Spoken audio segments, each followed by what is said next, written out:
The knife she had used to cut the cake was still in her hand when she delivered the words that made the room fall silent.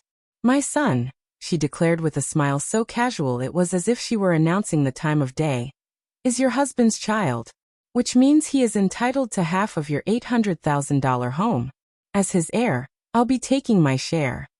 She even reached into her purse and unfolded a document, setting it on the table with theatrical precision. "My husband's will," she said. I simply stared at her, unable to suppress the bubbling laughter rising inside me. The air in the room had shifted. The decorations swayed in the gentle breath of the air conditioner, and her 1-year-old pounded his fist against the high chair tray, oblivious to the storm his mother had just summoned.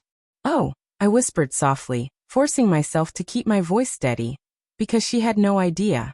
She thought she held all the power, when in reality, her cards had already been burned to ash. Daniel wasn't the man she imagined.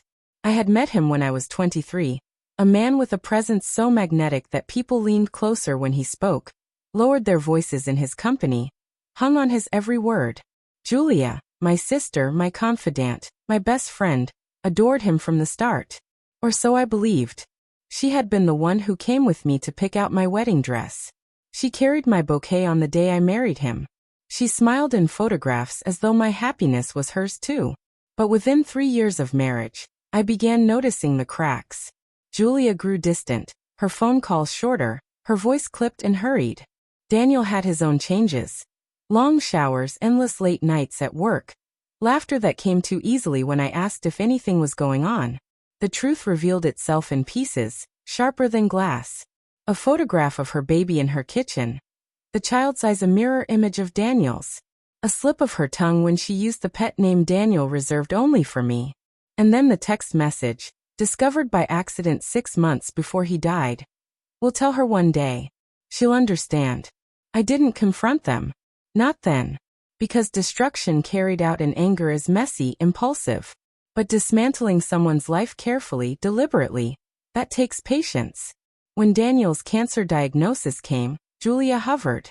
She chauffeured him to appointments, sat through his treatments, wept beside his bed. She thought she was discreet. She wasn't. And when he died that spring, Julia wept harder than I did, sobbing as though the coffin held not just my husband but her own stolen dreams.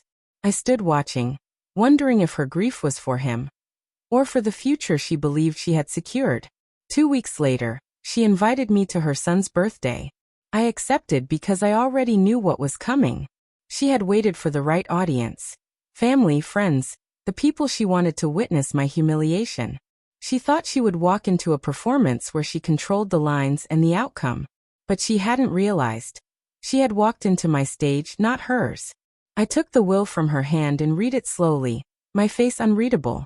The signature was authentic, the wording precise. Half the house to be divided among his children. Except Daniel had no biological children. Not anymore. A month before his death, when medication dulled his mind and softened his pride, I had gently persuaded him to take a DNA test. I told him it was for family ancestry research.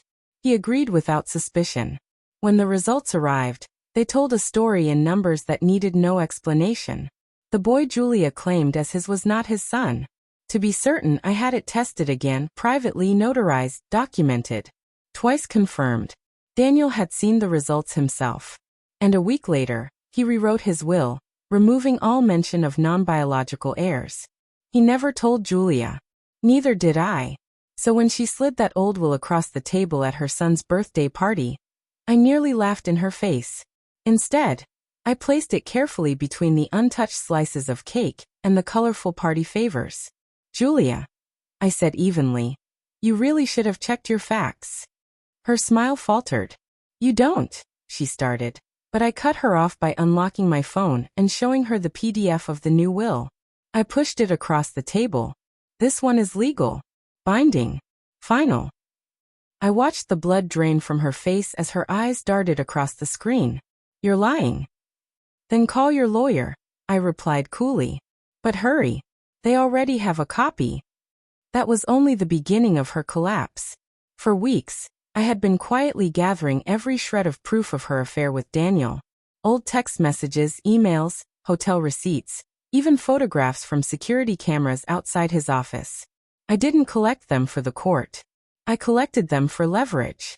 And leverage is most effective when unleashed in the public eye. So I mailed the evidence, anonymously, to her husband, to her in-laws, to her closest friends. Within a week, Julia was thrown out of her home. Her marriage cracked beyond repair. Financially, she had little left to cling to. The biological father of her child wasn't supporting her. She had pinned all her hopes on Daniel's money. Now it was gone. The final blow came with the house, my house. She had stood in front of everyone and demanded half of it. Instead, I sold it quickly and tucked every cent into a trust fund Daniel had set up solely in my name. When she tried to contest, her lawyer had no mercy. She had no claim. The last time I saw Julia was months later in a grocery store parking lot. She was thinner, her hair unkempt, her shoulders weighed down with bitterness.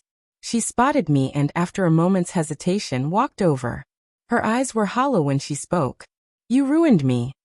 I held her gaze for a long moment before answering. "No, Julia. You did that yourself. I only made sure you couldn't drag me down with you." Revenge hadn't brought me joy, not in the way she expected it might. But it brought me clarity. Julia had always been capable of betrayal. I had simply been too blind to see it.